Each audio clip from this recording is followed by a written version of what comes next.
What's up, Cowboy Nation? It's your boy Les, Nevertheless Thomas. You know, I'm representing Brand Squad Podcast. I'm here with Deonte Cruse. What's up, my guy? What's up, man? How you doing? Man, I'm doing great. Let me tell you, I'm excited about this. Now, Cowboy Nation, this is going to be a little different right here. This is going to be an inspirational segment. This is going to be some keys and some tools of life.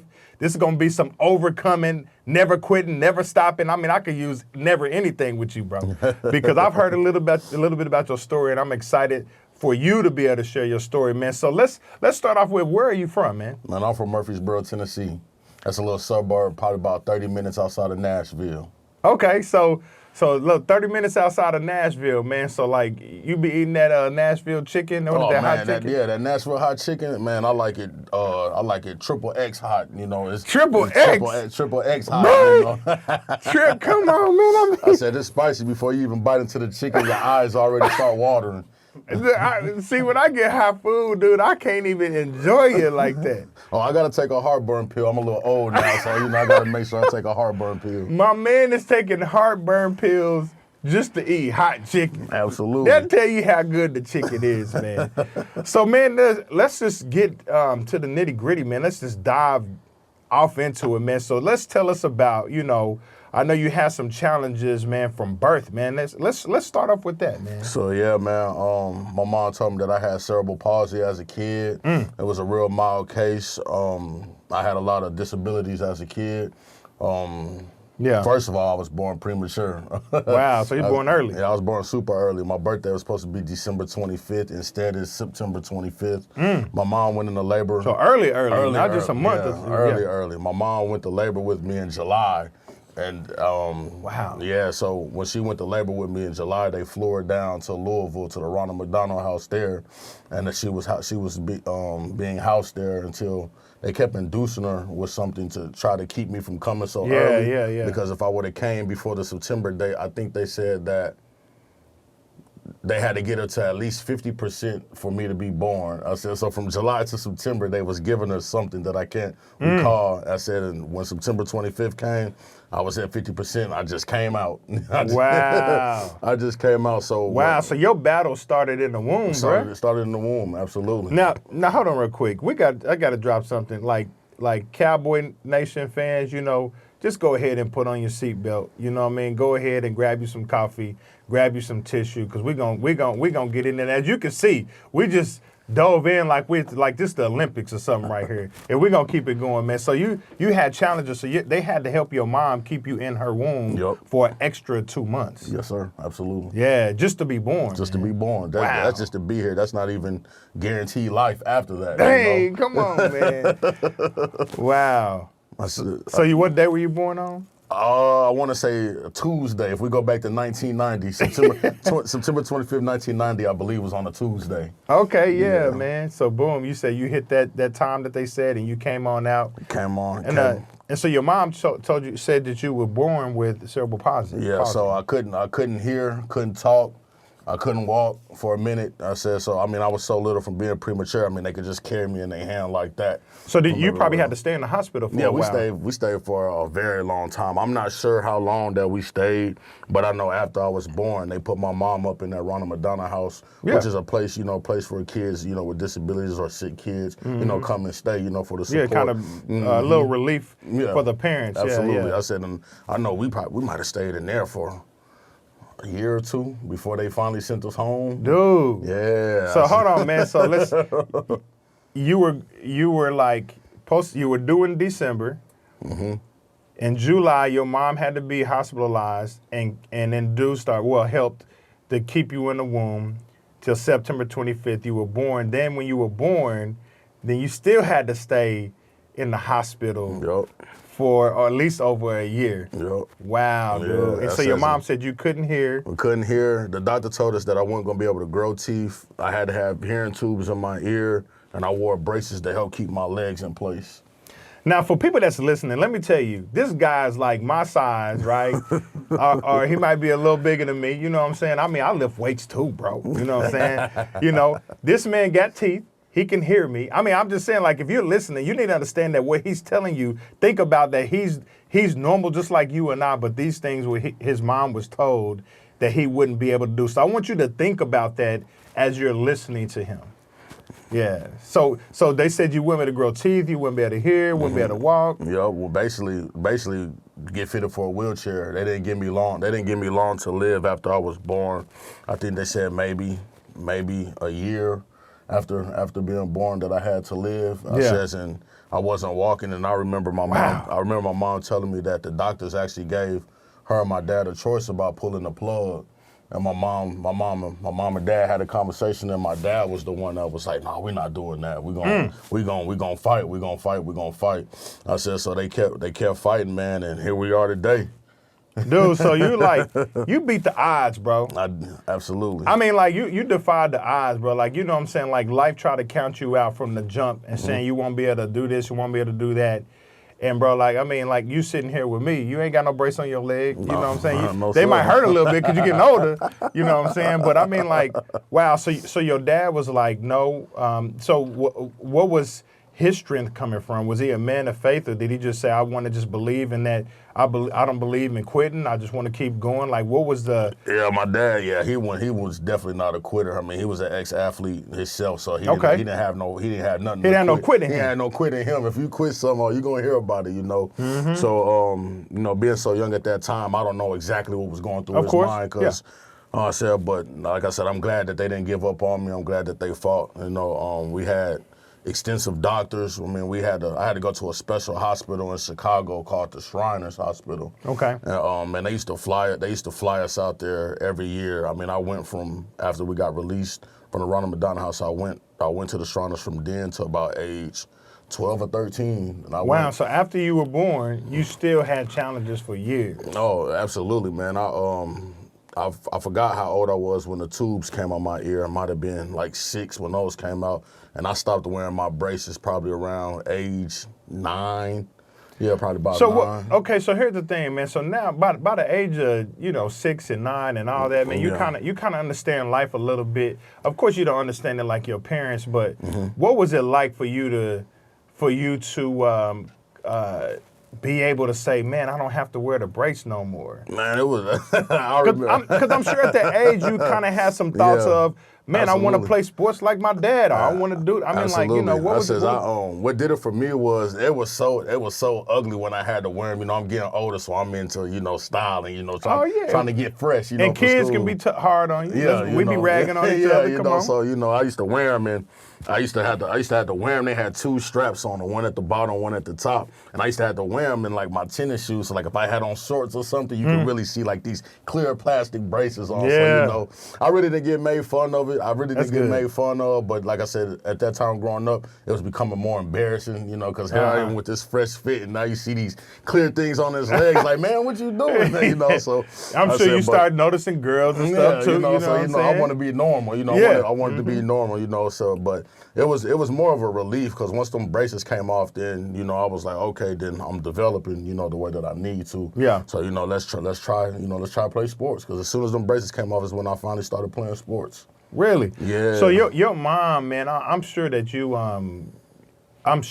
witnessed them have so much gratitude and thankfulness, and I'm sure you saw your mom cry or family or whatever. Just looking at the monumental moments in your life, man, for life to count you out and say, you may not even live long, or you definitely, if you live, you won't be able to do X, Y, Z, and to see those things accomplished. I'm sure, your parents probably had a different type of love for you than even the average parents, man. I said, yes, sir. I said, still to this day, at 31 years old, my mama, she'll look at me and just cry. Wow. And I'm like, Mom, come on, Mom. Yeah, I'm like, come on, Mom. She just like, I'm just so proud of you and how far, things that you battled. And I'm pretty sure some things that I don't know that she know. Yeah. You know what I'm saying? She's a little kid. Yeah, just a little kid. But like I said, she still look at me and cry. Like, even when I became a coach at my last school, she'd cry right before the game, after the game. It was like, I'm just having a relief of watching my son out here playing, you know, doing the things that he loved, you know, just because of the things that you was challenged with.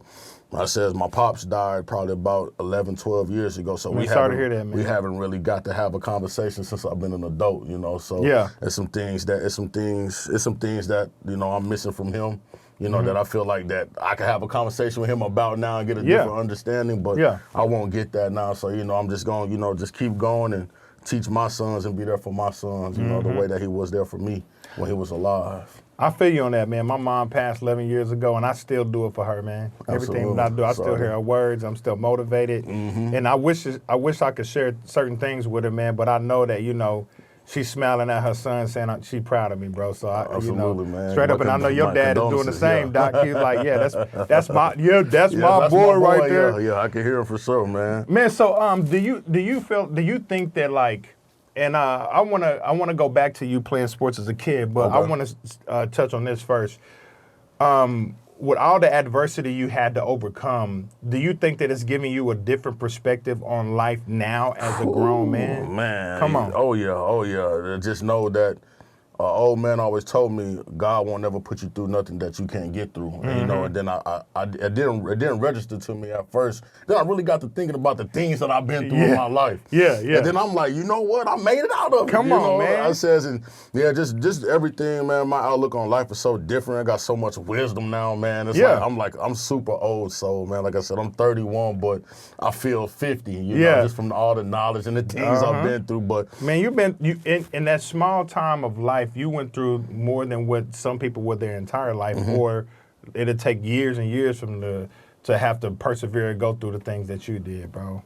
Man, shout out to you, man, for real. So check this out. So at 9, you get the braces off, and then now I'm assuming while you had the braces on, you probably wanted to play football. I used to play, like, you know, football, like, with my friends, you know, in the front yard throwing the ball around. But as far as organized sports, it didn't really start until after those braces came off. Well, so tell us about that. What was that like? The first time playing organized sports, man, I was sorry. Like, I was horrible, man. I sucked so bad, you know. We had this little team in Tennessee called the Unit Bears, and it was a little league team that was very good in our area at the time. And I remember watching all my friends at the time with this orange and blue on, and I'm like, man, them colors is hard, man. Where y'all go, man? This little team of Unit. All right, Mom, Dad, can y'all sign me up? Yeah. And my dad wasn't sure because I ain't never played sports before. So, you know, he's this football star, so I'm like, okay, he gonna, you know, I'm be held to a high standard. So, man, I played football, man. I think I might have got in once, man. My first year playing football. Yeah. But it didn't discourage me. I knew what I needed to work on, you know, and my dad used to tell me all the time, man, do this, do that. But, you know, it wasn't registering with me then. I just was being hard-headed, you know. I'm like, man, I don't know what he's talking about. But he did know what he was talking about. But I was young and I had to learn. I says, but, man, after that first year, all I played was football as a kid. That's what we lived on in our house. Football. I said, so we come back, you know, that first season didn't go too good, barely played. We come back, and then I go the next year. Next year, I was a totally different person, man. Really? I could tell in your posture, you were like, I'm a totally different person. Like you meant that. I was a totally different person, man. I went from not playing to starting both ways, offensive line, defensive line, starting both ways for the rest of my career. Really? For the rest of my career. Yeah, dude. Like he said, bro, I went from the braces to being trash, pretty much is what you said. Then the next year, I came out like a beast. I said I was, man. It was embarrassing having your parents or family in the stands and you ain't playing, you know. Well, here's the thing. For you, it was embarrassing as a kid, but for them, everything you've been through, man, I guarantee they were just glad. I'm just glad he out there running, man. You know what I'm saying? But you didn't want that. You was like, I want more than that. I want more than that, absolutely. Because kids are so resilient, bro. Like, kids are, I mean, like, they can bust their head wide open and then be smiling 2 minutes later. You know what I'm saying? Like nothing happened. It just so for them, they were just like, oh, that's my baby, or that's my son. You know, I'm glad he out there. But for you, it was like, nah, I'm trying to make daddy proud. Yeah, absolutely, man. Yeah. So did you always play on the line at that age? Always. Y'all bigger kid? I was small. I was small from early childhood to about age 9 or 10. Like one summer, I gained 100 pounds. Yeah, in the summer, like you hear about people getting tall. Yeah, I gained. You hit 100. I gained like 100 pounds. One day I was like 150. Next thing you know, I was 225. and my mom was like, damn boy, this shit. Oh, sorry about this. She was like, damn boy, what you eating? And I'm like, was it the bowls of cereal or what? I'm like, man, I'm gonna have to say eggs, man, because I'm originally from Iowa. Okay. My dad's side of the family from Iowa, so, okay. you know, we grew up eating eggs in the morning. You know, my dad was a big egg lover, yeah. you know, so, you know, my dad would fry a dozen of eggs in the morning and then split them, you know. Really? So, yeah. So, with fried potatoes or just eggs? Man, just eggs. Okay. Man, just eggs, you know. I said, but sometimes, you know, when we go like on my mom's side, because they from Kentucky, so you're going to get the potatoes and everything, you know. I like eggs, though, bro. Yeah, I said, I like all that. The way how my dad used to cook them, man, you think you was cooking a full meal in the kitchen. You're like, man, really? What's that smell, man? I don't know what season or what he put on them, but those eggs was good, and I just stuck with me, man. You know, I grew up off cold cut sandwiches, you know. Go fix a sandwich, you know. Bro, I eat sandwiches too, dude. Like my family be acting like they can't eat no cold cuts. Yeah, you know. I'm like, bro, give me some good turkey, some cheese, some mayonnaise, you know what I'm saying? Or mayo, whatever you want, and I'm good. Yeah, same with me. And little chips, you know. Come on. Yeah, give me some chips, bro. Like little crunch with it, man. I mean, sometimes as a kid, I would even put the chips on my sandwich. Yeah, me too. I still do that to this day and crush it. Yeah, come on, dude. I said, so yeah, man, I just grew weight. I don't know if I had like a growth spurt at that time or what, but I got big, and so everybody was like, man, you a lineman. You know me, I wanted to be a running back, quarterback. I wanted to be the guy with the ball. I want to shine. Yeah. You know, so like I said, but once I took pride in being a lineman and I was good at it, then it was over, man. Okay. I feel like couldn't nobody mess with me.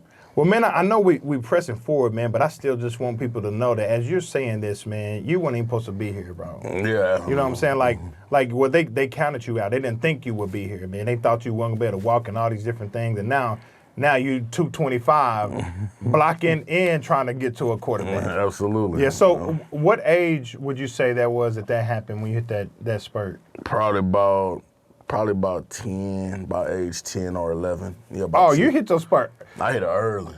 Oh, I hit it early. Bro, you were like 2-something at 11? I'm thinking you're talking about 16 or 17. Oh, no, at 16, 17, I was 275. 275? 275. Okay, so so I got to ask this question. While you're doing all these things, I'm sure your mom was like, you know how mamas are so protective. She was like, you know, how you feel, you know, checking on you. Did you have anything holding you back? You know, like any well, I don't know what word to use, but just from you growing up not being able to do that, did anything ever stop you from? Did you get hurt easily? Or are you just, once you grew out of it, you were just normal? Man, the crazy thing is, my whole career I never had a true injury, thank the Lord. But when going into my senior year of high school, I had double arthroscopic hip surgery. And what happened was, from my development, my bones, I had too much grinding going on my bones. Okay. So the doctors was like, if you don't get this surgery, you're not gonna walk by age 25. So now you're hearing again. You may not walk again. Yeah, not my walk again. So I used Dr. Bird, which at the time was the Tennessee Titans orthopedic doctor. Come on, drop them names. He did my surgery. Yeah. I says, and man, like I said, I missed all the summer, you know, from rehab, but they shaved my bones. So now, like when I walk, I got that smooth groove. So luckily hopefully that gives me another 10, 15 years of walking, you know. But or 40 or 50 or 40, yeah, absolutely. There we go. I said, but I'm glad I got that surgery because that was from a complication from birth that I had. And I used to hurt all the time, especially like when I used to like do squats with weight. I said, but I didn't know what was going on until I went to the doctor and we got, you know, x-rays and MRIs and stuff. And she was like, oh man, we need to cut some grooves into those hips, man. You need to have them going smooth. And I did that. And so after you heal from that, you could tell the difference? Oh yeah, man. I could bend, I could run, I could open up, you know. I said, man, my squat had ended up getting real heavier after that as I can go, you know, the right length. How much was your squat, man? Go ahead and drop them numbers on us. Oh man, in high school, I just maxed out at like 405. But when I got to here, I was pushing like 600, almost 7 on the squats. Yeah, dude, that's like the front of a small car, bro. Yeah, man. So let's talk about that, man. So right before you get here to O State, okay, like, did you have a moment where you realized I can do this, or like I'm good enough to play D1 or whatever? Absolutely. Did you have a moment? Absolutely. Yeah. So in high school, going into senior year, going into senior year, right after junior year. This was before I had got the surgery, and man, I got a late invite to a Nike's rival camp back in the day. And this was at Ohio State, the Ohio State University. So at the time, it was a late invite. I think I was the only kid from Tennessee there. Everybody else was from that part of the United States or from even further. Like I said, it was late invite. So we doing these drills and stuff. I'm going against these guys, and I see that I was doing. I went as an offensive lineman at the time. I didn't do defense. I said, so I'm going. You know, I'm seeing all these high-profile guys, 5-star recruits, and I'm like, all right, man, these guys can ball, but I don't see no dogs. You know. Yeah. I said, so I forgot the coach who was doing my drill, but he was like a Hall of Fame offensive lineman for the Patriots. So he's asking me questions, and I'm just answering them like that. And he was like, man, you know what you talking about? Yeah. And I was like, yeah. So then, you know, one-on-ones come. So I'm like, man, I want the best. I want the best guy out here. Them one-on-ones. Them one-on-ones. You gonna find out what you about. And it was just good guard too, man. I forgot his name, but he was like a bulldog, man. He was just big. He was fast. He was strong. I was like, I saw him tear everybody up. So I was like, let me get a piece of that. Yeah. So go against him the first time, smoked him. I'm like, okay, yeah. I'm like, okay, you know. I'm out here. So then we go again, smoked him again. So now he mad. He mad now. Big man. Yeah. Big man. So then we go against again, and man, I try to block him. I actually end up hitting him in his face, and he dropped. And so I said, so the coach was like, you don't go no more. You're good. So, you know, so I'm like. Accidentally? I tried to block him. You know, I'm trying to punch him with my hands, but he was short. So I hit him in the face, and he dropped. So you hit him with that Mike Tyson that left. That one-hitter quitter. Yeah. I didn't sleep him. I just dropped him. You know? So I said after that, man, camp go on, and they call up everybody to hand out awards. So then they was like MVP, and they said my name, and I'm like, oh snap, man, I don't want MVP out this at the Ohio State. So after that camp, man, all these reporters and stuff's coming up to me.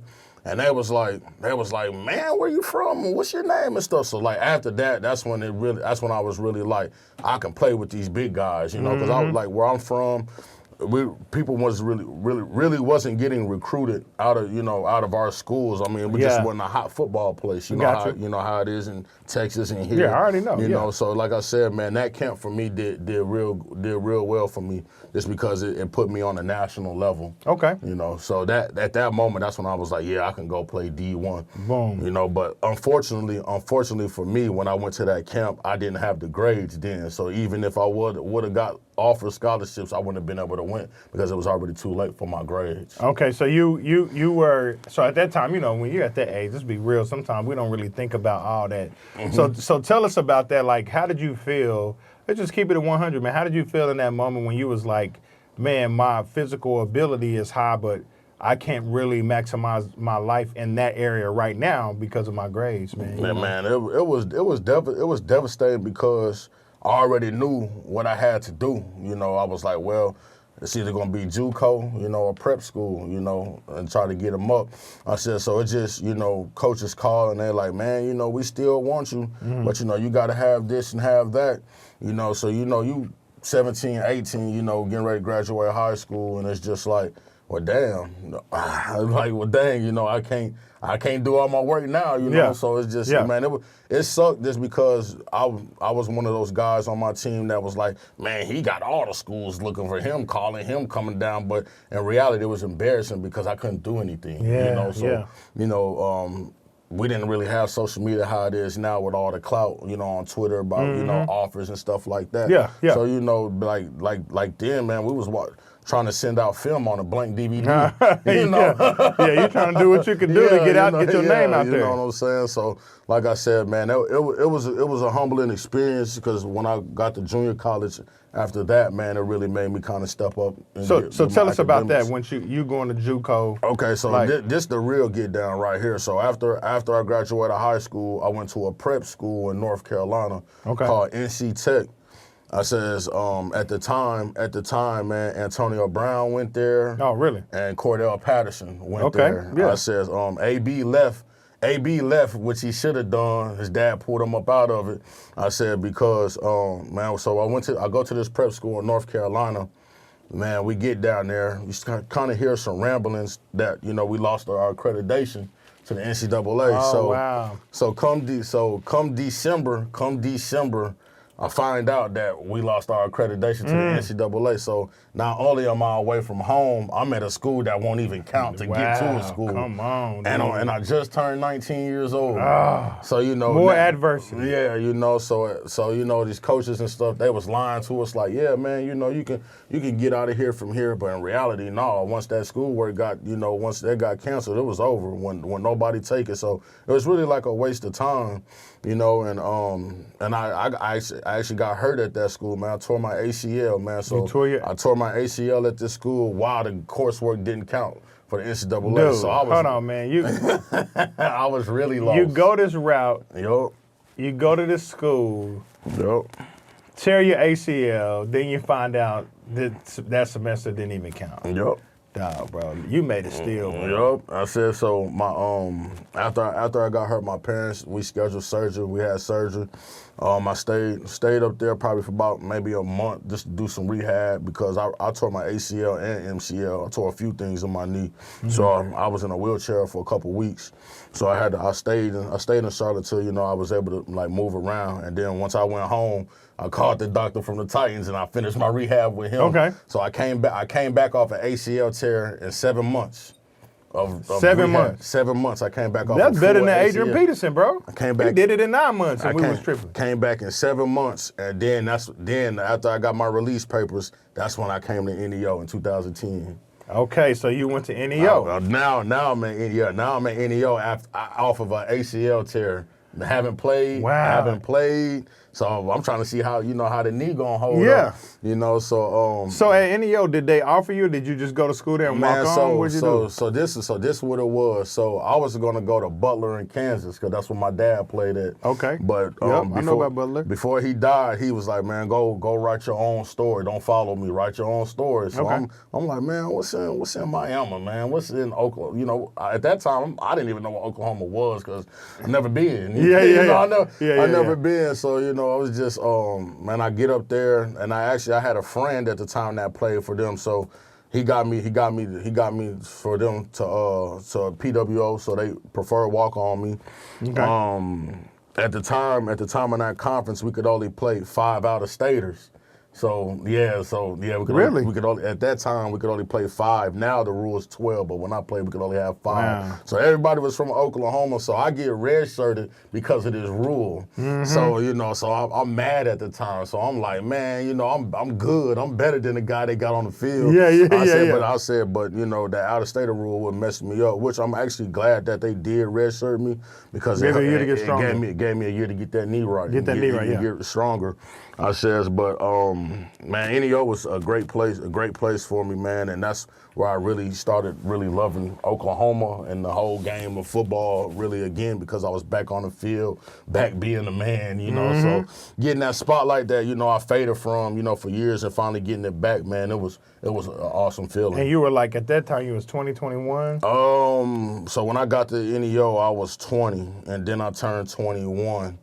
And I think when I left NEO, I was 22. Yeah, I was 22 when I left NEO, and then when I got here, I was 23. So tell us about that. So you obviously did well. Your second year there. So did you just play 1 year NEO? No, so I played 2 seasons. So my redshirt year, we went 1-9. Wow. We went 1-9, so it was all. NEO is known for being a football school. So check this out. So we went 1-9 my redshirt year. So then redshirt freshman year, I'm starting defensive lineman. We go 3-6. Okay. So I'm like, okay, we win a little bit more games. So I had the option to leave, or I had the option to come back for another season. Yeah. So at the time, man, Coach Patterson, who I love to death, man, he was like, hey, man, we can get this program turned around, but these is the things that I'm going to need from you in order to get this thing. So I was like, me and Coach House, who's one of my good friends who just passed away a couple years ago, we was at the same team at NEO. We was actually roommates. And so I remember we went back into the room later on that night. It was like, hey, man, we going to come back or what? Because, we both from Tennessee, so, you know, we ready to go back home. We like, man, all right, man, we done with Oklahoma. We're going to go back to Tennessee.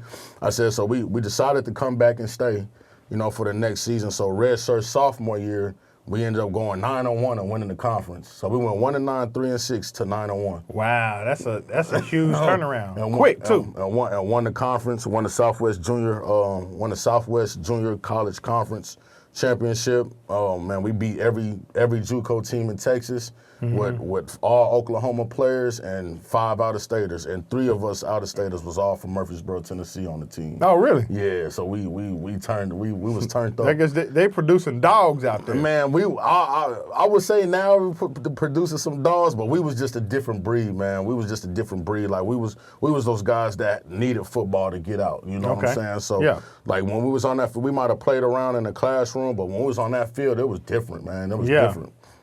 Man, so I'm sitting here thinking about, bro, all the adversity. I mean, dang, you tear your ACL, you at a school that's a fake school. Yeah. They ain't even real, and then you have to rehab, then you get your homeboy to connect you at NEO with the preferred walk-on. You have to redshirt, and you frustrated because you're better than some of the people on the field. And sometime during your time at NEO is when your dad passed, right? Yup. So after that redshirt year, man, after my redshirt freshman year, he passed away in March of 2011. So I was going into the first season of playing. He didn't even get to see me play in college. Yeah. I said, and he passed away, man. I was doing work study, man. I was basically being a janitor for the football complex to make some extra money. Yeah, absolutely. And, man, I remember, man, the whole day was off, really, man. It was just, I didn't feel right. You know how you get them days and you don't feel right? So, man, I get done cleaning up and stuff, man, and my roommate at the time, man, was playing Call of Duty that just came out, man. Yeah. And so he played Call of Duty on my phone at the time, man. I had so many missed calls, so I'm like, man, let me call this person back. So when I called back, it said Sheriff's Department. I'm like, what's going on, And so this lady was like, hey, have you talked to your dad? I'm like, no, I ain't talked to him since I left Tennessee. And she was like, okay, let me call you back. So now in my mind, I'm like, something going on, So then the actual sheriff on the case called me back like 5 minutes. And he was like, hey, man, I just want to tell you, man, your dad is passed away. And I'm like, what? I'm like, what? Yeah. I just seen him 3 days ago, you know? And he was like, yeah, he passed away, man. And that was a real bad time because, like I said, man, I was coming off a redshirt year, so I didn't know how the season was going to go. And then he had a, it was untimely, you know what I'm saying? So it was shocking to everybody. So, man, trying to regroup and then being so far from home, you know what I'm saying? And now I had to, like, it was just like we just got off of spring break. Now I got to go back home because he done passed away. So I'm telling you, I got back to Oklahoma on a Sunday night. By that Wednesday, I was flying back home because he passed away. That fast, And so, like I said, man, it was kind of crazy, man, because, like I said, I seen my dad that Sunday before he died, you know what I'm saying? And everything seemed cool, And then for him to just die, man, is something that stuck with me still to this day, man. There's some time done happened since then. So, I've had a lot of time to heal since then, But yeah, man, it was just crazy, man. Cause like I said, I got kids and stuff now, So I know my dad probably proud of the man that I became. Oh, absolutely, bro. Who I am today. Come on, man, so. You weren't even supposed to last a year. Exactly. So like I said, man, it was just hard because I really wish he could have saw me at my brightest moments in football, you know, like winning games and graduating and stuff, you know, I wish he could have been there for that, you know. So, Yeah. But like I said, man, it's all good, man. You know, God has a plan, you know, and God ultimately had a plan for my dad, so. Yeah, and I'm sure that fuels you. It's like one of them things of, it's like I'd rather have them here, but at the same time, sometimes like them being gone, the memories is what still fuel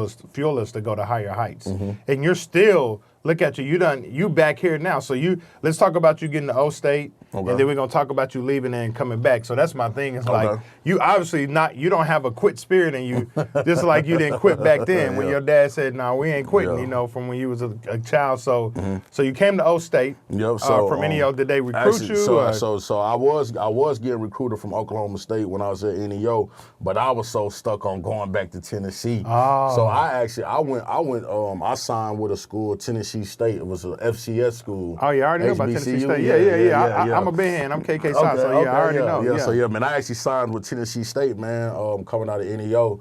So I get down, I go to Tennessee State, and I was there for like 3 weeks, man, and the stuff from my clearinghouse, I don't know what happened, but the stuff for the clearinghouse at the time didn't transfer over. Okay. So I couldn't work out with the team. I couldn't get my books or anything. And so they just had me living. I was really just living on campus in an apartment, you know. Really? So, yeah, you know, and so.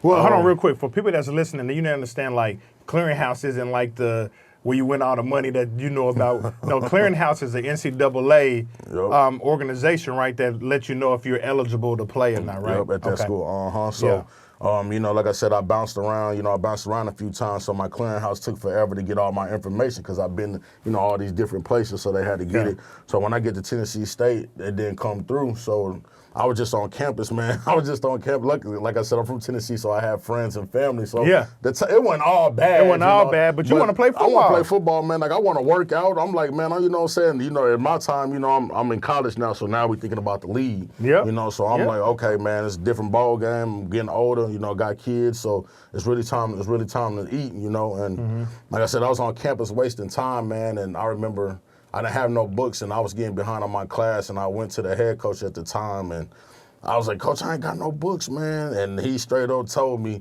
do you know a female that you can borrow books from? I said, man, I done lived in Oklahoma for the last 4 years of my life. I don't know anybody out here at this school. Yeah. I was like, you know what? This ain't the place for me. So what I did, I just withdrew out of school. Wow. I withdrew out of school. Because he didn't give you support. He didn't give you the support you needed. So you were like, I'm out. Yeah, because I was like, y'all recruited me so bad, and now ain't no love. I can't get anything, you know, to succeed as a student athlete. So I withdrew out of school, took my papers to them, and he was frustrated too. He was like, what are you gonna do? I'm like, I don't know, I'll figure it out. So I went home and got me like one of them warehouse jobs, man, just to you know, make some change until I figured it out.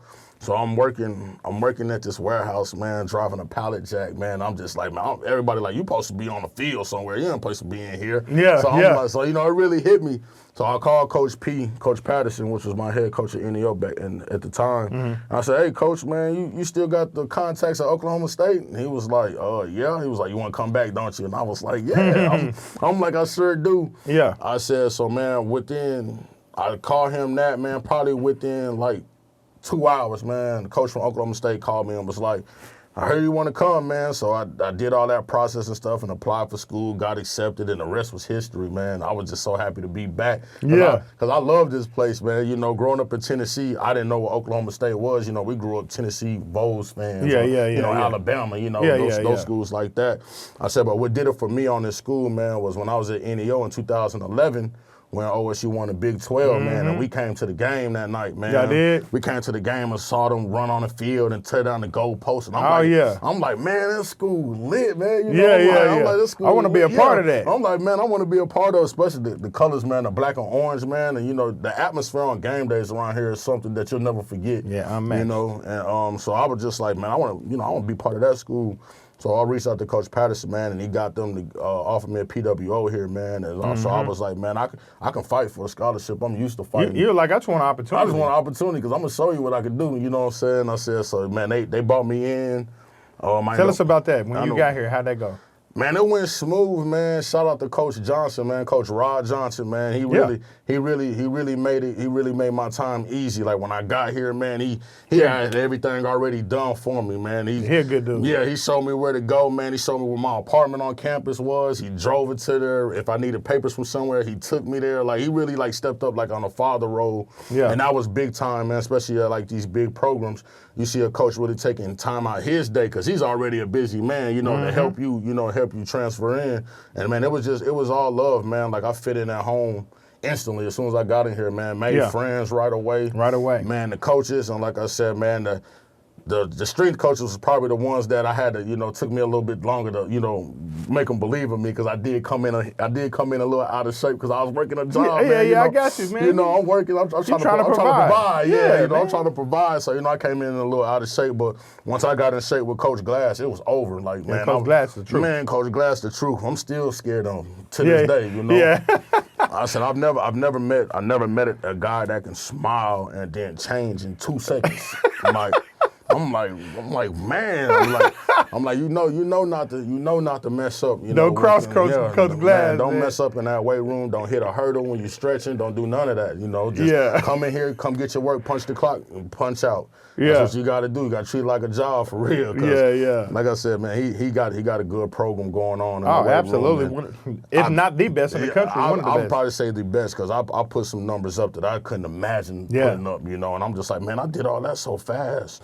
But like I said, the culture here is phenomenal, and that's just across the board. And I've been to a lot of schools. I've visited at a lot of schools and stuff, but this place by far is one of the best places I've ever been. Love to hear it, man. You know what I'm saying? Like, we take pride in who we are here as a family and all that.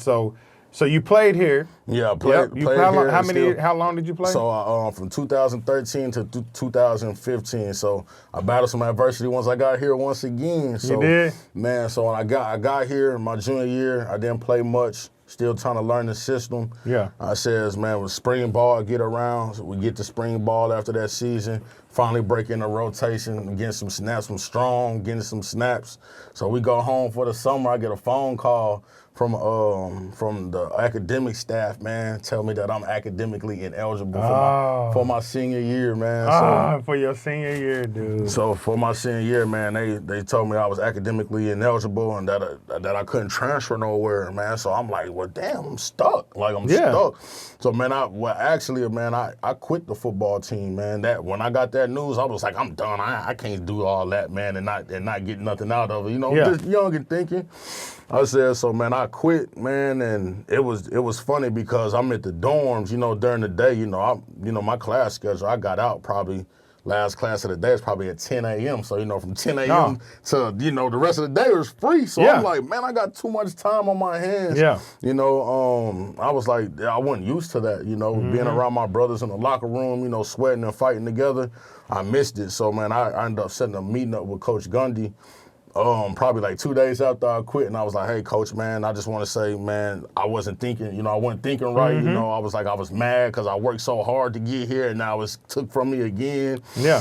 And I was like, I don't mind, sitting on the back seat, getting the younger guys and bringing them on board and showing them the ropes on how to do things. I was like, I'm willing to do that if I can come back. And man, he brought me back, and I never looked back. Yeah. And I turned up in the weight room every day for practice. For me, was like a game because I couldn't play in the game. So practice, I might have. So you was like, I'm a practice hero, Yeah. There we go. I'm a practice hero, Yeah. You're gonna get this work any day of time, man. No matter if we on one-on-ones, team, inside, you're going to get this work. I'm getting 110% from me every time because I can't play, so I got to get some film somehow. Yeah. I said, so, man, like I said, man, once I was ineligible, man, that really put me in a bad spot, man. Like, I don't know what I was thinking, but, like, academics, I didn't care about them no more.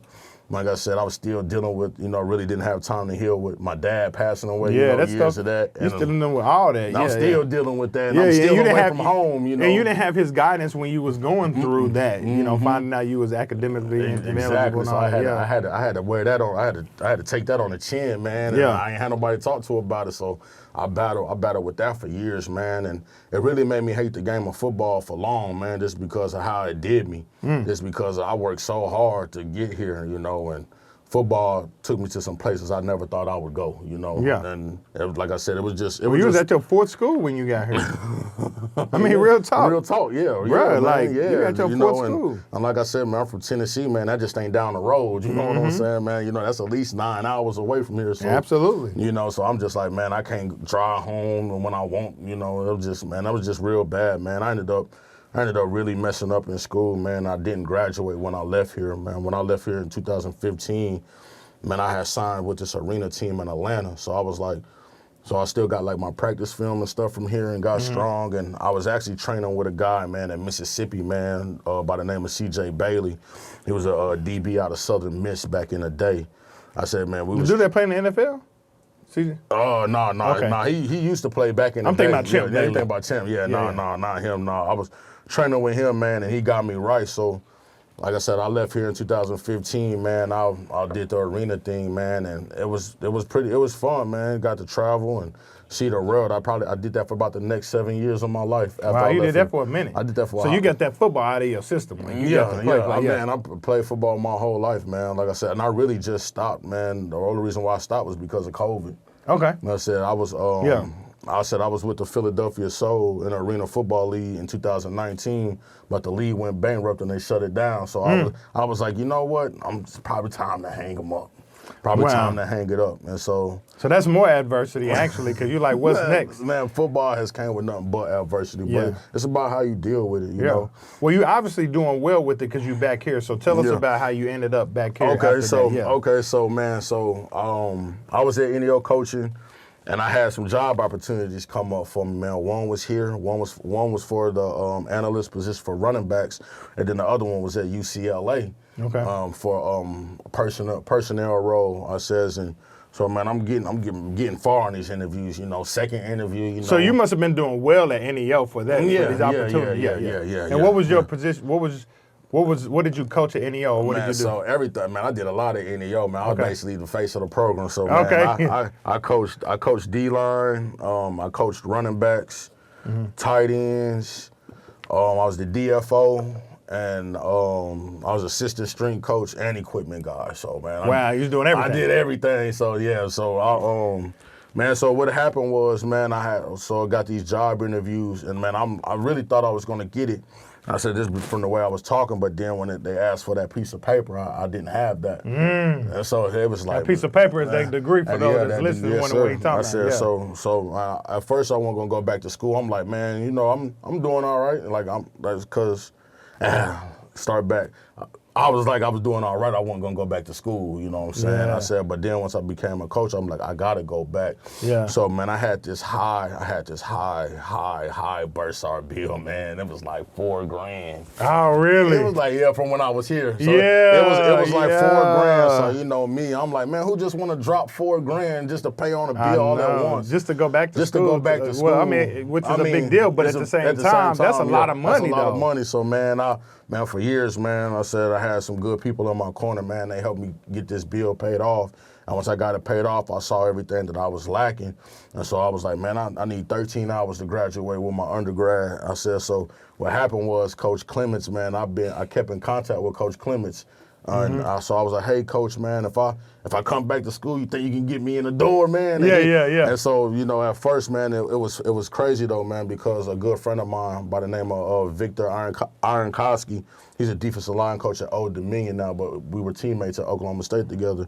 And we was talking. He was recruiting some of our players at NEO, and he was like, hey, man, you need to give Coach Clements a call, man. He got me in the door. He loves you. He said, reach out to him. I'm like, man, he don't love me. I was like, he don't love me, man. You know, I was in there. You know, I was just thinking about that. Yeah. I said, but, man, I called him, and I told him my plans, man, and now I'm here.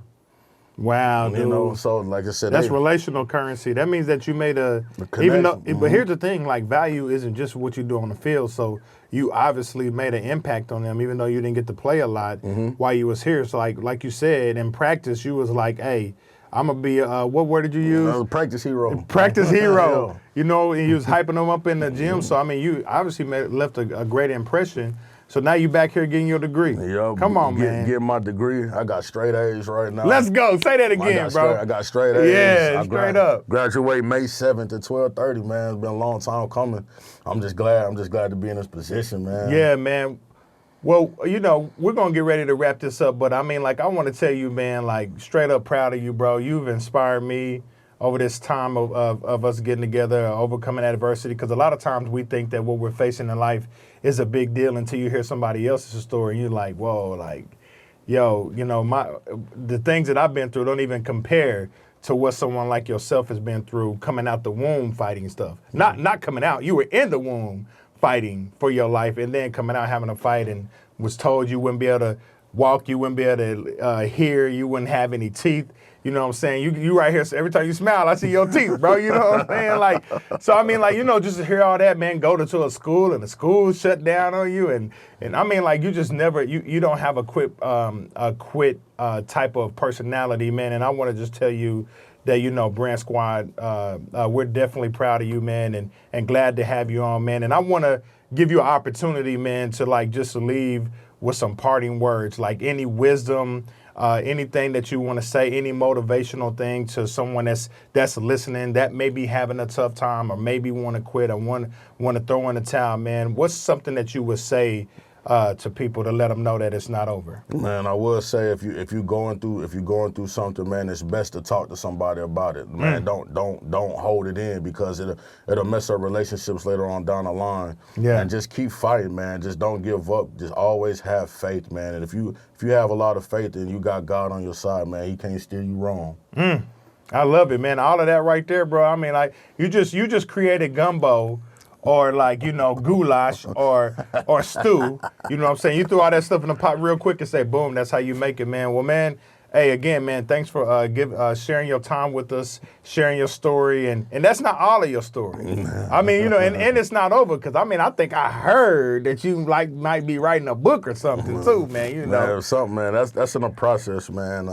You need to write a book, bro. Man, my mom always said that, but like I said, man, my career, man, I ain't really had time, but I'm getting older. Yeah. I got time now. Yeah. You know, so, well, you know, they got those people now, man. Them, like, I wouldn't call them ghostwriters, you know what I'm saying? Because in our culture, when you say ghostwriter, you're like, oh, you didn't write it, man. You don't get the credit. But they got those people that can help you. Like my book is almost done, and I actually talked it out. Okay. And then it went to a person, and they transcribed it into writing it, right? Oh. So now they got a lot of different options that you can do, because I'm not really a writer, too. Like, writing music and a book is two different things. So they just shout out to whoever want to write a book. There is options now for you to get that done, and I'll share that with you, man. But again, man, how can people stay in contact with you, man? Do you got Twitter, Instagram, man, any of that stuff? I got all that, okay, man. let's tell the people. Man, y'all follow me at Coach Cruse, man. That's Coach Cruse, CRUSE 72 at the end of that, and that's on all social media platforms.